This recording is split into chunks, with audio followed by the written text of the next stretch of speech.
"You'll never survive in the real world if you keep being so soft, Erica," my mom said, her voice carrying across the room loud enough for everyone at the family dinner to hear. The room fell silent for a moment, forks pausing midair.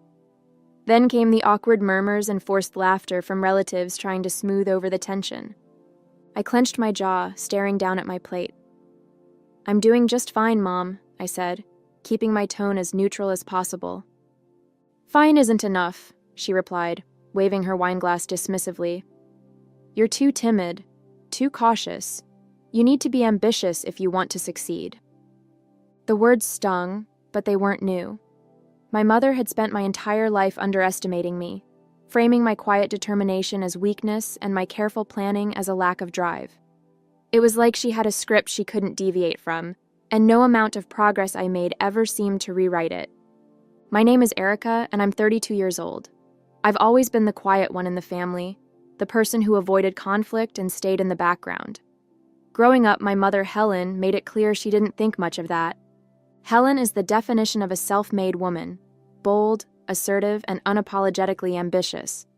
She built her business, a small chain of bakeries, from the ground up, and took pride in her no-nonsense approach to life. But her success came with a cost. She had no patience for subtlety, no time for softness, and no interest in seeing value in a path that didn't mirror her own. As a kid, I tried to win her approval by mimicking her drive. I joined clubs, took on leadership roles, and tried to be as bold as she wanted me to be. But it never felt authentic, and it was never enough. By the time I hit my 20s, I realized that I wasn't going to change who I was just to fit her mold. So I started carving my own path. I worked hard, quietly and steadily, learning everything I could about business. And while my mother dismissed my efforts, I built something on my own, something that mattered to me. Back at the dinner table, my mom turned to my cousin, Emma, who had just gotten a promotion at a big firm downtown. "Now, Emma," she said, smiling brightly, "there's a girl with ambition. You could learn a thing or two from her, Erica." I smiled politely, but inside the familiar frustration simmered. I'd learned long ago that no matter what I did, it wouldn't be enough for her. But I was done trying to prove myself to someone who refused to see my worth. After the dinner, I drove home in silence, gripping the steering wheel tighter than necessary. The city lights blurred past the window, but my mind was still replaying my mom's words. "You're too soft. Not ambitious enough." It was the same criticism she'd been lobbing at me since I was a teenager, and no matter how much I accomplished, it seemed like she couldn't see beyond her narrative. When I got home, I dropped my purse on the kitchen counter and collapsed onto the couch. My phone buzzed with a text from Lydia, my best friend. "How'd dinner with your mom go? Do I need to bring ice cream?" I laughed despite myself, typing back, "She compared me to Emma again. And apparently, I'm still too soft for the real world." Her reply came almost instantly. "Oh, please. You could run circles around Emma. She just has a bigger mouth." I smiled at my phone, grateful for Lydia's unwavering support. She'd been my sounding board for years, always quick to remind me of what I was capable of, even when I doubted myself. It hadn't been easy, but I'd worked my way up to being a successful entrepreneur. My company, a small but growing digital marketing agency, was thriving. I'd started it from scratch in my mid-20s, pouring countless late nights and weekends into building something I could be proud of. But my mom never asked about my work. To her, it wasn't real success unless it fit into her mold. Brick-and-mortar businesses, physical products, something tangible she could point to.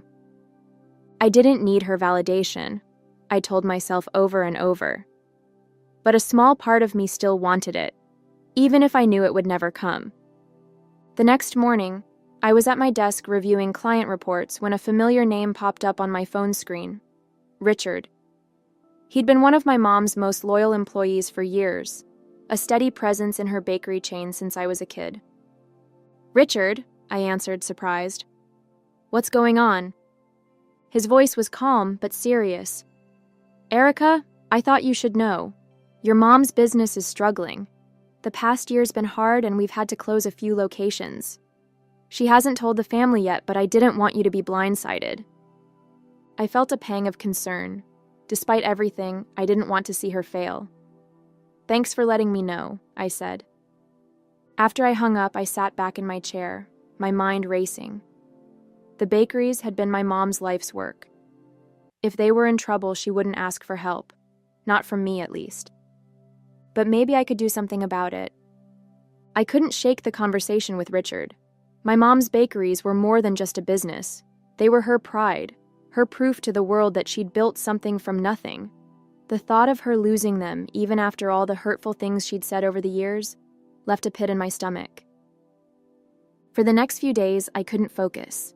Every email, every meeting, every task I tried to complete felt overshadowed by the knowledge that my mom's legacy was crumbling, and she was probably trying to shoulder it all alone.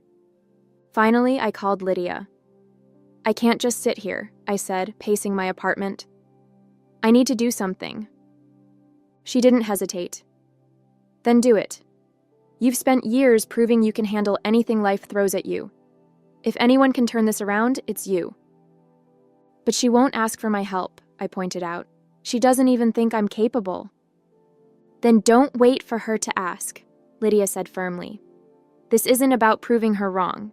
It's about doing what you know is right." That evening, I sat down with my laptop and started digging.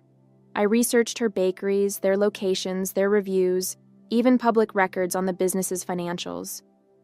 It didn't take long to confirm what Richard had said. Revenue had been declining steadily over the past 2 years, and the closures weren't isolated incidents.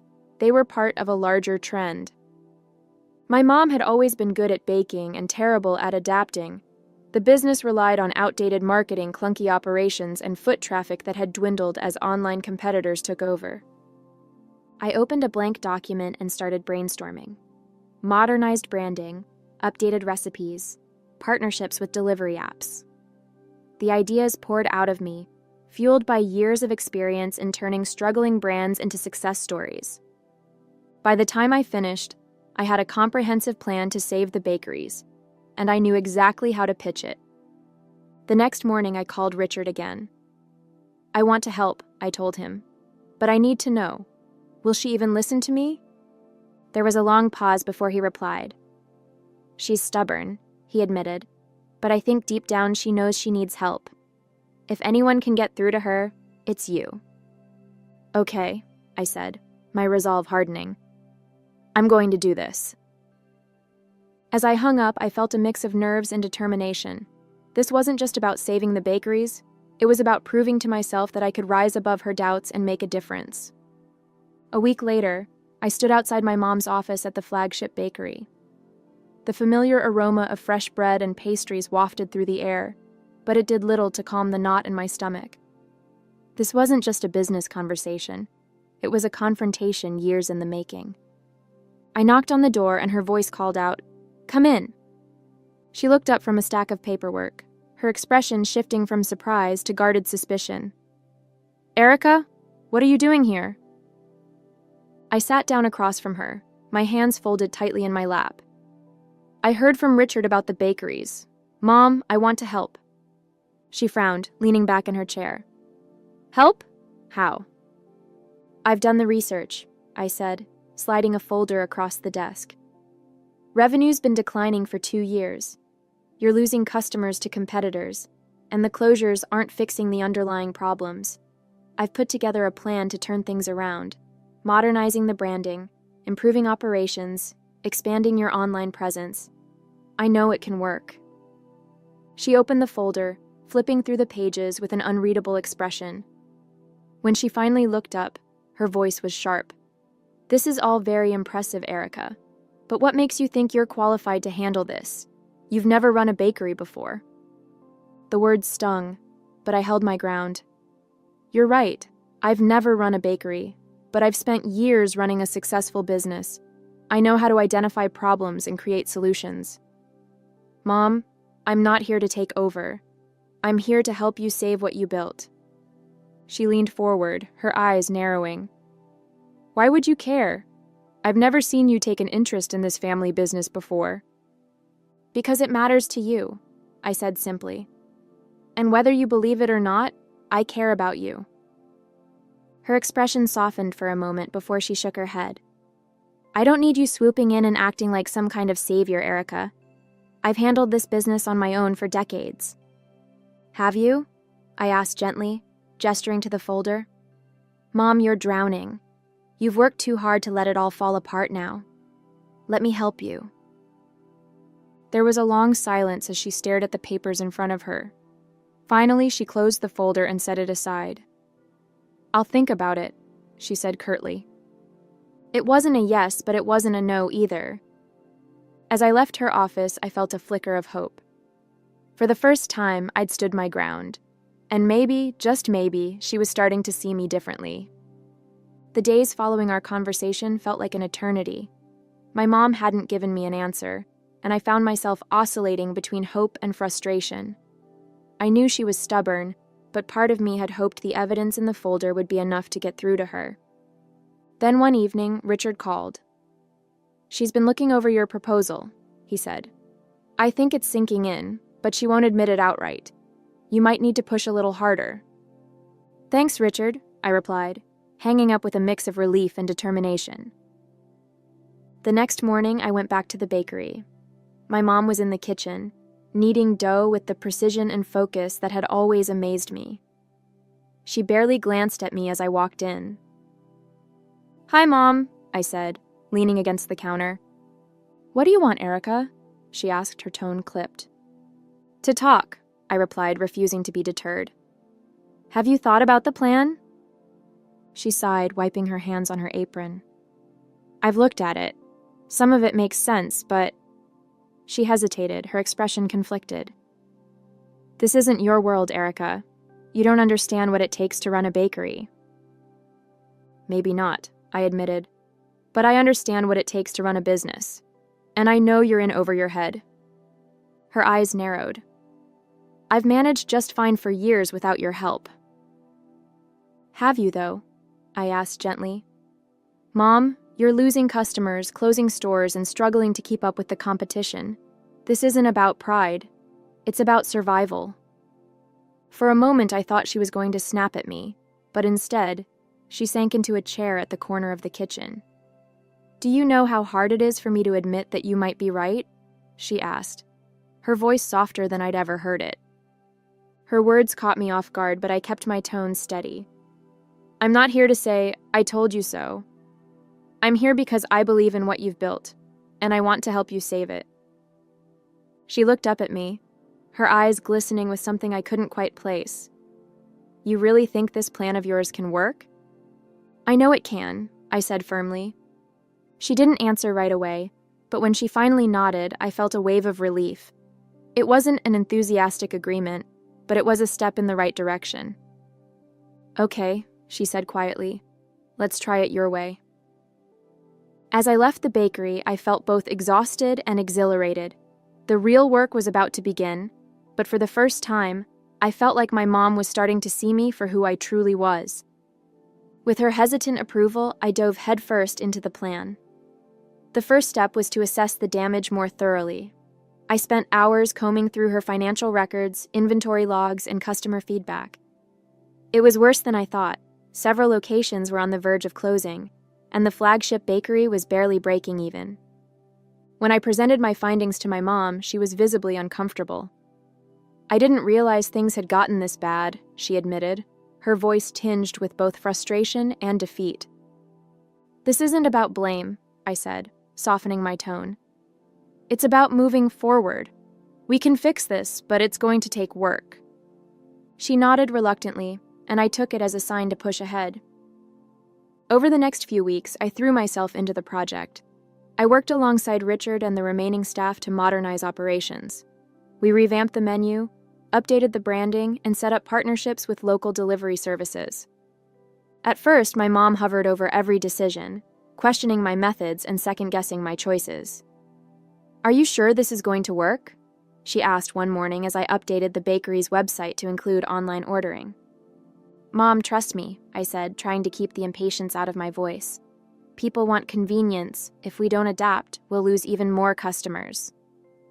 She crossed her arms but said nothing, watching silently as I finalized the updates. Despite the tension, there were small moments of progress. One afternoon, as I worked on creating a social media campaign, she brought me a cup of coffee.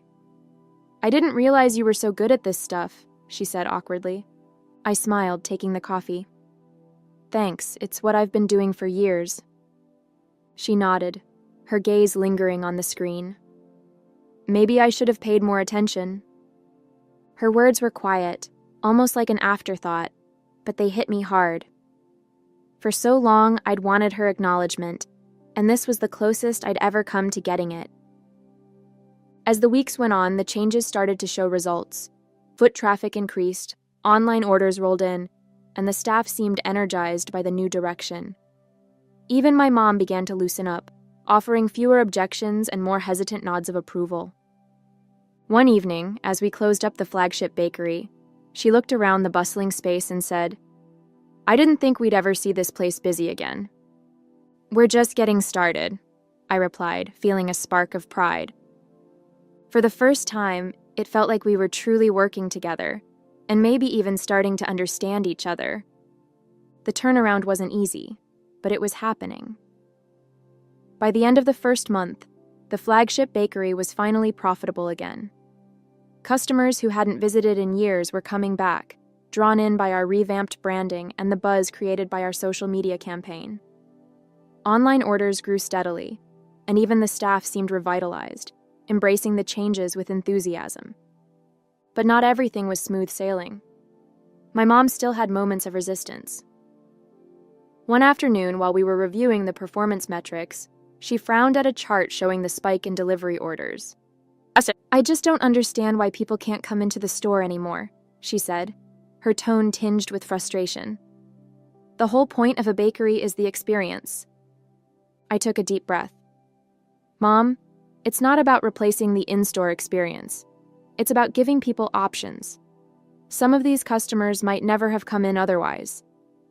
She crossed her arms, clearly unconvinced, but instead of arguing, I opened the comments section of our new Instagram page. "Look at this," I said, scrolling through the feedback. "People are loving the delivery option. It's brought in a whole new audience." She leaned over, squinting at the screen.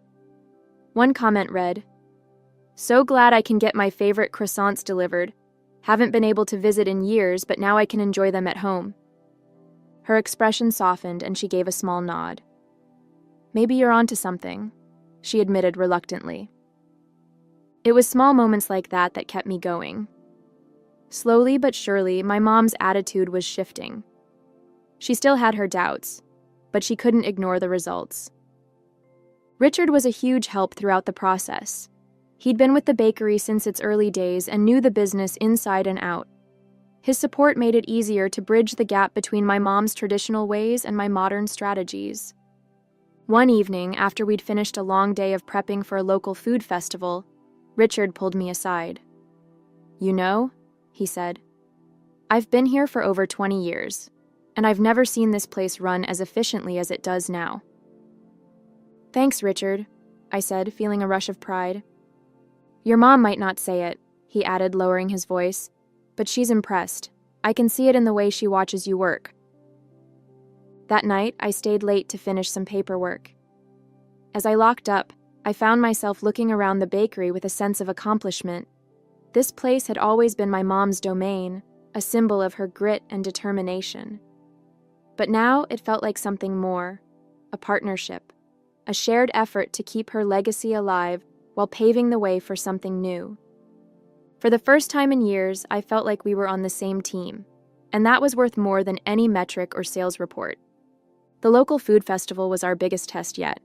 We'd worked tirelessly to prepare, rolling out a limited-time menu, setting up a sleek booth with our updated branding, and promoting the event heavily on social media. It was a chance to show the community how far the bakery had come, and to prove that we could compete with modern, trendier businesses. The day of the festival, the energy was electric. Crowds milled about, sampling food and chatting with vendors. Our booth, adorned with fresh flowers and colorful signage, drew a steady stream of customers.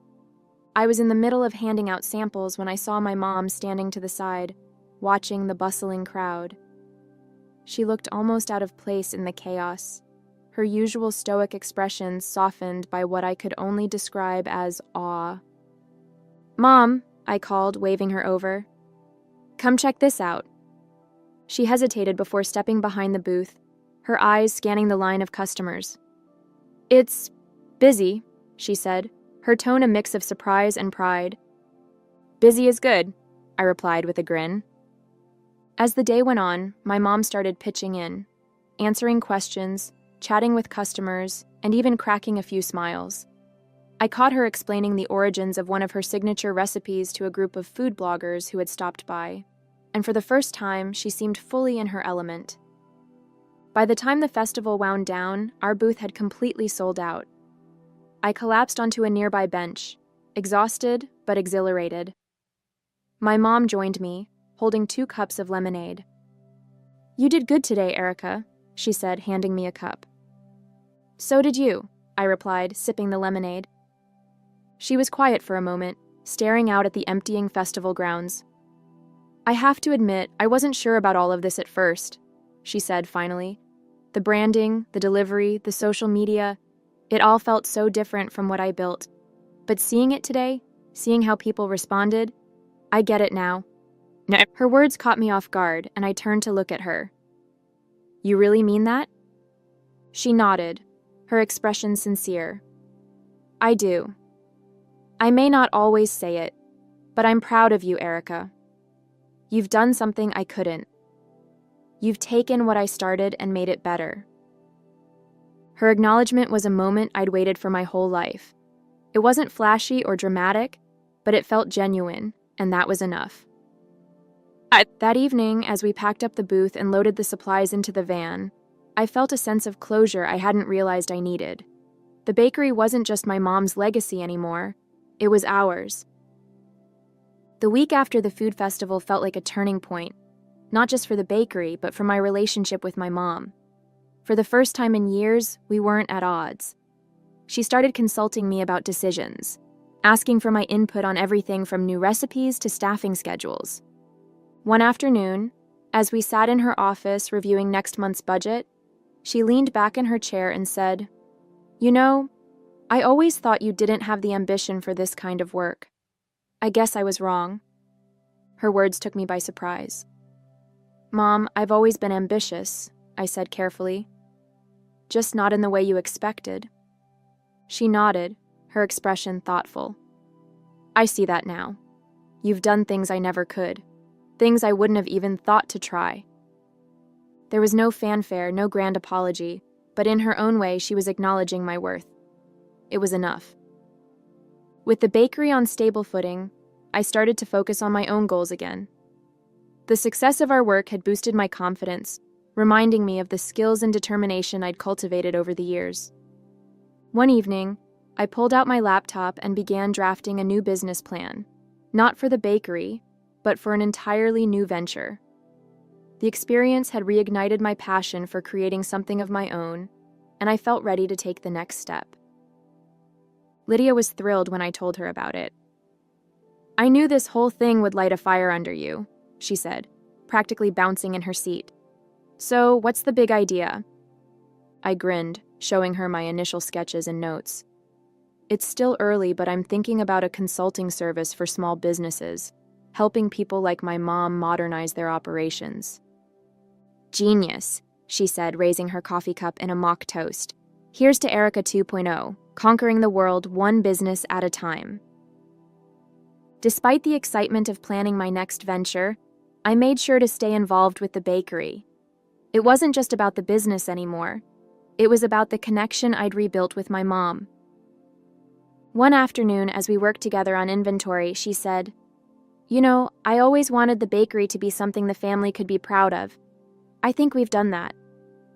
"We have," I agreed, feeling a warmth I hadn't associated with her words in a long time. For the first time, I wasn't trying to prove anything to her. I was just proud of what we'd accomplished together. A month later, I stood outside the bakery, watching the morning rush unfold. The once quiet storefront was now bustling with activity, customers lining up for coffee and pastries, and delivery drivers picking up orders to go. It felt surreal to see it thriving again, not just as a business, but as a reflection of everything my mom and I had worked through together. My mom stepped outside to join me, carrying 2 cups of coffee. She handed me one and gestured toward the line of customers. "I still can't believe it sometimes," she admitted. "All of this, it feels like a second chance." I smiled, taking a sip of the coffee. It is a second chance. For the bakery and for us. She nodded, her expression uncharacteristically soft. "You know, I wasn't always fair to you, Erica. I thought I was pushing you to be stronger, but looking back, I see that I was just projecting my own fears onto you." Her words caught me off guard. My mom wasn't one to admit fault easily, and hearing her acknowledge the impact of her actions was more meaningful than I'd expected. "You don't have to explain," I said gently. "I get it now. You wanted the best for me, even if it didn't always come out the right way." That evening, as I sat at my desk working on the business plan for my consulting venture, I felt a sense of clarity I hadn't experienced in years. The bakery's success had taught me so much, not just about business, but about resilience, relationships, and the power of believing in myself. I glanced at my phone and saw a message from Lydia. "So, when's the big consulting launch? I'm ready to be your first client." I laughed, typing back, "Soon. You'll be the first to know." As I closed my laptop, I felt a deep sense of satisfaction. The bakery was thriving, my relationship with my mom had transformed, and I was finally stepping into a future that felt entirely my own. A week later, my mom surprised me with a small celebration at the bakery. She'd invited the staff, Richard, and even a few loyal customers. As we toasted to the success of the business, she raised her glass and said, "To Erica, the one who brought us back to life." The applause and cheers filled the room, but it was the look of genuine pride on my mom's face that stayed with me. This wasn't just her bakery anymore, it was ours. And while the journey had been anything but easy, it had brought us closer than I ever thought possible. As I left the celebration that evening, I couldn't help but smile. The future felt wide open, and for the first time I was excited to see where it would take me.